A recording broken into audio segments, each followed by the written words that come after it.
इसकी आवाज़ से आपको पता चल रहा होगा कि ये किस कदर क्रिस्पी बनी है। ये बहुत ही टेस्टफुल बनती है पेरी मसाला फ्राइज़। आज के बाद आप सिंपल फ्राइज़ को भूल जाएंगे और ये पेरी पेरी फ्राइज़ के आप दीवाने हो जाएंगे। अस्सलाम वालेकुम माय यूट्यूब फैमिली, उम्मीद आप सब ठीक ठाक होंगे और अपने घरों में अपनी फैमिली के साथ खुश और आबाद होंगे।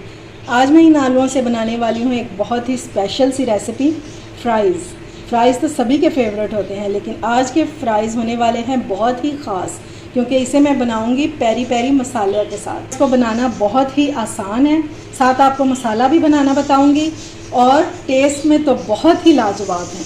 तो अगर आप जानना चाहते हैं कि ये मज़ेदार सी रेसिपी कैसे बनेगी तो आपने वीडियो को बिल्कुल भी स्किप नहीं करना, और अगर रेसिपी अच्छी लगे तो इसे लाइक और शेयर करना बिल्कुल भी मत भूलिएगा।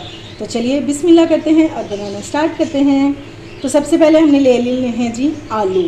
तो ये 1 किलो आलू हैं जिन्हें मैंने छील लिया हुआ है, ठीक है, और इसको पानी में डाल दिया हुआ है। अब हमने आलू ले लेना। इसकी कटिंग हमने कैसे करनी है, थोड़ा सा हम इस साइड से उतार देंगे और इस साइड से, ताकि फ्राइज़ की प्रॉपर शेप आ सके। फिर हमने इसको इस तरह से कट कर लेना। ये देखें जी, ठीक है, बिल्कुल फ्राइज़ वाली शेप बन जाएगी और यकीन माने कि मशीन से भी ज़्यादा अच्छी कटिंग होगी इसकी। और इस तरह से हमने सारी फ्राइज़ को कट कर लेना। अच्छा जी, आलूओं को मैंने स्ट्रेनर में डाल के रख दिया था और ये बिल्कुल ड्राई हो चुके हैं, या फिर आप इसको किचन टॉवल से, टिश्यू से, किसी से भी साफ़ कर सकते हैं। बस आपने इनको बिल्कुल ड्राई कर लेना। ठीक हो गया। ये पेरी पेरी फ्राइज़ जो हैं ये बहुत ही डिफरेंट तरीके से बनते हैं, लेकिन खाने में बहुत टेस्टी होते हैं। तो सबसे पहले हम इसमें डालेंगे एक अंडा इस तरह से, और अब हम इसे सारे आलूओं पे कोट कर देंगे। इस तरह से हमने इनको मिक्स कर लेना ताकि अंडा जो है सारे हमारे आलूओं पे अच्छे से लग जाए। ये लें जी, अंडा अच्छे से कोट हो गया आलूओं के ऊपर। अब हम इसमें डालेंगे मसाला पेरी पेरी जो हमने बना के रखा है। मसाला की रेसिपी मैं आपको आगे चल के देती हूँ कि हम इसको बनाएंगे कैसे। ये मैं 1 टेबलस्पून जो है वो इसके ऊपर डाल रही हूँ। अब क्योंकि हमने इस पर लगाया है अंडा, तो मसाला जो है ये बहुत अच्छे से आलूओं के ऊपर कोट हो जाएगा। अब फ्राइज़ से मसाला जो है ये तो बिल्कुल नहीं उतरने वाला। अच्छे से हमने इसको भी मिक्स कर लेना। मसाले को मैंने अच्छे से मिक्स कर लिया। इसको मिक्स करने के बाद अब हम लेंगे मैदा या कॉर्नफ्लोर, ठीक है, इसको क्रिस्पी करने के लिए। ये मैंने स्ट्रेनर में डाल लिया है। इस तरह से आपने छानते हुए सारी साइडों पे डालना है। और ये है 3 टेबलस्पून। ये मैंने थोड़ा सा भी डाला है, आधा मैंने छोड़ दिया। पहले हम इसको मिक्स कर लेंगे ताकि एक एक आलू पर कॉर्नफ्लोर और मसाला बहुत अच्छे से कोट हो जाए, कि एक एक दाना इसका जो है वो बहुत ही क्रिस्पी बने। ये लेंगे, इसको इस तरह से मिक्स करने के बाद अब हम बाकी का जो है वो भी इसके ऊपर डाल देंगे।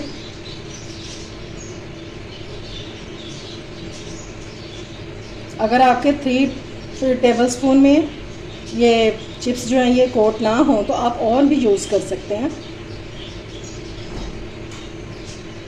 बस मकसद हमारा इसको कोट करना है अच्छे से।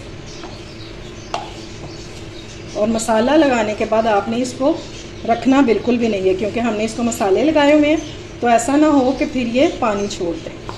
इसको आपने हाथ के हाथ मिक्स करना है और फिर फ़ौरन से इसको फ्राई कर लेना। ऑयल को मैंने भी गर्म होने के लिए रख दिया है। इसको हम मिक्स करेंगे अच्छे से, तो फिर इसको हम फ्राई करेंगे। पहले हम इसमें एक आलू डालकर देखेंगे कि ऑयल का टेम्परेचर कैसा है। तो ये देखें जी, ऑयल हमारा गर्म हो चुका है। अब हम इसमें आलू डालेंगे और ये हमें इतने डालने हैं कि जितनी हम कढ़ाई में इजीली आ जाए। ज़्यादा आपने ओवरलोडेड नहीं इसको करना।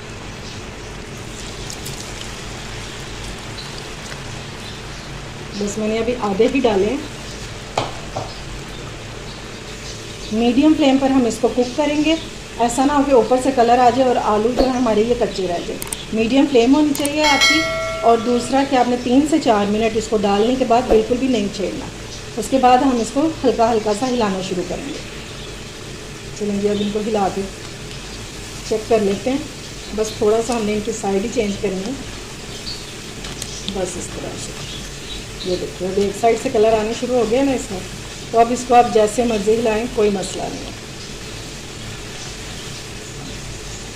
अब इसको गोल्डन सा कलर दे देंगे, खूबसूरत सा। ये डीप फ्राइज़ पे बहुत ही खूबसूरत सा गोल्डन सा कलर आ चुका है। तो अब हम इनको निकाल लेंगे स्टेनर में, ताकि एक्स्ट्रा ऑयल जो है वो निकल जाए। और इसी तरह से हम बाकी भी फ्राई कर लेंगे। बहुत ही क्रिस्पी और बहुत ही टेस्टफुल बनी है। ये लें जी, मज़ेदार सी हमारी पेरी पेरी फ्राइज़ जो हैं वो तैयार हो चुकी हैं। एक बार आप ज़रूर इसको ट्राई करके देखिएगा। जब एक बार बनाएंगे ना तो इंशाल्लाह फिर कोई भी फ्राइज़ आपको मज़े की नहीं लगेंगी।